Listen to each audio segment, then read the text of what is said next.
গত সোমবার বাংলাদেশ ক্রিকেট বোর্ডের এক ম্যারাথন সভা শেষে যুগান্তকারী কয়েকটি সিদ্ধান্ত এসেছে। তার মধ্যে সবচেয়ে যুগান্তকারী যে দুটি সিদ্ধান্ত সেটি হচ্ছে বাংলাদেশের ব্যাটিং কোচ হিসেবে মোহাম্মদ আশরাফুলের ইনক্লুশন এবং টিম ডিরেক্টর হিসেবে পরিচালক আব্দুর রাজ্জাকের ইনক্লুশন। দুটি খুব দুর্দান্ত সিদ্ধান্ত হয়েছে। যদিও এই দুটি সিদ্ধান্ত নিয়ে সোশ্যাল মিডিয়ায় অনেক আলোচনা হচ্ছে। আশরাফুলের কোচিং যোগ্যতা কি সেটা নিয়ে অনেকে প্রশ্ন তুলছেন। আব্দুর রাজ্জাক ডিরেক্টর হিসেবে কি শুধুমাত্র ডিরেক্টরের কাজটা করবেন, নাকি তিনি আমিনুল ইসলাম বুলবুলের চোখ হিসেবে ড্রেসিং রুমে থাকবেন, সেটা নিয়েও কিন্তু আলোচনা চলছে।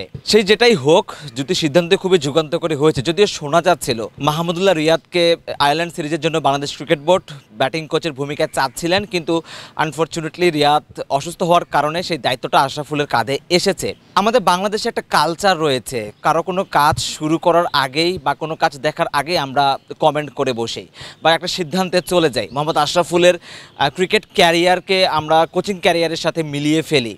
আশরাফুল বাংলাদেশ ক্রিকেটের প্রথম সুপারস্টার ছিলেন। বাংলাদেশ যখন কোনো জায়গা থেকে ম্যাচ জেতার মতো অবস্থায় ছিল না, সেসব জায়গা থেকে আশরাফুল বাংলাদেশকে ম্যাচ জিতিয়েছে ইভেন্ট। কিন্তু তার ক্যারিয়ারটা আসলে ওভাবে কনসিস্টেন্সি ছিল না, যেভাবে আশরাফুলের ক্যালিবার ছিল সেভাবে হয়তো আশরাফুলের ক্যারিয়ারটা তিনি শেষ করতে পারেননি। তারপরে কিন্তু বাংলাদেশ ক্রিকেটে আশরাফুলের অবদান, বিশেষ করে ব্যাটিংয়ে কিন্তু তার অবদান ভোলার মতো নয়। যেটা বলছিলাম, অলরেডি কিন্তু আশরাফুলের কাজ শুরু করার আগেই অনেক আলোচনা শুরু হয়েছে যে তিনি আসলে কোচিং ক্যারিয়ারে তার সাফল্য কী, তিনি কয়টি দলকে শিরোপা জিতিয়েছেন বা তিনি আসলে কতদিন কোচিং করিয়েছেন। আমরা ভুলে যাই আর্জেন্টিনা যখন 2022 বিশ্বকাপটা খেললো, তাদের যে কোচ ছিল স্কালোনি, তার আসলে কি যোগ্যতা ছিল আর্জেন্টিনার মতো দলকে, লিওনেল মেসির মতো দলকে কোচিং করানোর, সেই প্রশ্নটা তখন উঠেছিল। কিন্তু স্কলানি তার মাঠের পারফরমেন্স দিয়ে টুর্নামেন্ট শেষে প্রমাণ করেছেন তার যোগ্যতা আসলে কি। মানে স্কলানির কথাটা কেন বললাম, আশরাফুল কিন্তু ঘরোয়াতে বেশ কিছুদিন ধরেই কোচিং করাচ্ছেন।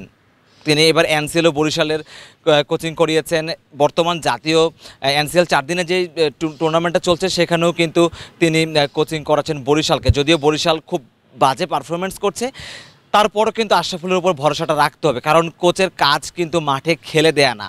বরিশাল টিমকে তিনি যখন কোচিং করাচ্ছেন, সেই টিমের যদি আপনি ডেপথ দেখেন, ব্যাটিং বোলিং যদি পারফরমেন্স দেখেন বা ক্রিকেটাররা দেখেন, খুব আহামরি কিন্তু খুব ভালো পারফর্মার বরিশাল দলে নেই। সো স্বাভাবিকভাবেই বরিশালের এই পারফরমেন্সটাকে অন্ততপক্ষে আশরাফুলের কোচিং ক্যারিয়ারের যদি আপনি মানদণ্ড হিসেবে চিন্তা করেন, সেটা আসলে কিন্তু ভুল হবে।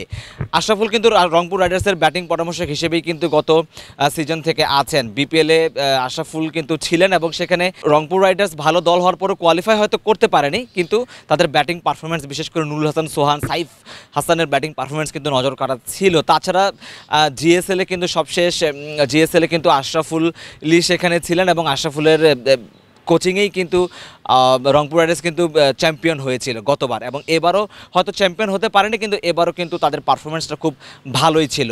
আরেকটা বিষয় নিয়ে কথা বলার ছিল, সেটা হচ্ছে আব্দুর রাজ্জাকের ড্রেসিং রুমের ইনক্লুশনটা। অনেকেই বলছেন যে আমিনুল ইসলাম বুলবুলের চোখ হয়েই কি রাজ্জাক এলেন কি না। বাংলাদেশের ড্রেসিং রুমের যেই বিষয়টা নিয়ে এখন অনেক বেশি আলোচনা হচ্ছে, কোরামবাজি, সিন্ডিকেটবাজি, বিকেএসপির কোরাম, কুমিল্লা ভিক্টোরিয়ান্সের কোরাম নিয়ে যে আলোচনাগুলো হচ্ছে, সেটা হয়তো বিসিবি আমলে নিয়েছে, সিরিয়াসলি নিয়েছে, তাই হয়তো আমিনুল ইসলাম বুলবুল আব্দুর রাজ্জাককে ড্রেসিং রুমে পাঠিয়েছেন। এটা হয়তো সত্যি হতেও পারে, কারণ আমিনুল ইসলাম বুলবুল আপনারা জানেন কিছুদিন আগেই একটি সংবাদ মাধ্যমে কিন্তু তিনি বলেছিলেন যে তিনি হস্তক্ষেপ করতে চাননি, কিন্তু এখন থেকে তিনি নজর রাখবেন। হয়তো তিনি হস্তক্ষেপ শব্দটা এইভাবে ইউজ করেছেন যে তিনি হয়তো নজর রাখবেন, কিন্তু একজন বোর্ড প্রেসিডেন্টের হয়ে ড্রেসিং রুমে প্রতিটা ম্যাচে গিয়ে খবরদারি করা বা চোখ রাখাটা আসলে সম্ভব হয় না, সেখানে তাদের প্রতিনিধিত্ব লাগে। সো বোর্ডের প্রতিনিধি হিসেবেই আব্দুর রাজ্জাককে বোর্ডে দেওয়া হয়েছে, এবং which is very good decision. আমরা যে আলোচনাটা করছি, ড্রেসিং রুমের পরিবেশটা নষ্ট হচ্ছে, কোনো একটা নির্দিষ্ট গ্রুপিং এর কারণে খেলায় সেই প্রভাবটা পড়ছে, সেটা আসলে কতটুকু সত্য এটাই হয়তো আব্দুর রাজ্জাক দেখভাল করবেন। বেসিক্যালি টিম ডিরেক্টরের কাজে সেটা হয়। এবং রাজ্জাক গত সোমবার যখন প্রেস কনফারেন্সে এসেছিলেন, তিনি কিন্তু বলেছিলেন যে আমি এখানে থাকা মানে আমি ইনপুট দিব, বিষয়টা এমন নয়।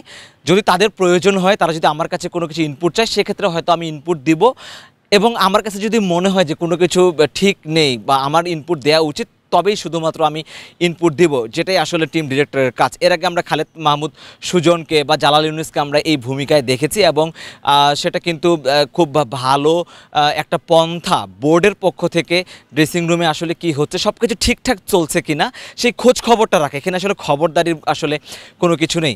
দুটি সিদ্ধান্তই খুব সুন্দর হয়েছে। আমি শুরুতে যেটা বলছিলাম যে আমরা কারো কাজ শুরু করার আগেই আমরা কমেন্ট করে বসি, আমরা একটা স্টেটমেন্ট দিয়ে দেই যে ডিসিশনটা ভালো হলো না খারাপ হলো। আমাদের আসলে অ্যাজ এ ফ্যান হিসেবে বা সমালোচক হিসেবেও কিন্তু আমাদের একটু ধৈর্য ধরতে হবে, আশরাফুলকে সময় দিতে হবে, রাজ্জাককে সময় দিতে হবে। আশরাফুল যেহেতু আয়ারল্যান্ড সিরিজের জন্যই শুধু দায়িত্বটা পেয়েছেন, এখানে আসলে ব্যাটারদের পারফরমেন্স দেখে আমরা বিচার করতে পারবো আশরাফুলের ইনক্লুশনটা আসলে ভালো হয়েছে না খারাপ হয়েছে। ততক্ষণ পর্যন্ত আমরা একটু ধৈর্য ধরি, আশরাফুলকে সময় দিই, রাজ্জাককে সময় দিই। আশা করি আশরাফুলের যেই ইন্টারন্যাশনালের এক্সপিরিয়েন্স, তার যে কোচিংয়ের এক্সপিরিয়েন্স, সেটাকে তিনি কাজে লাগিয়ে বাংলাদেশ দলকে সুশৃঙ্খল একটি ব্যাটিং লাইন আপ উপহার দিবেন বলেই প্রত্যাশা।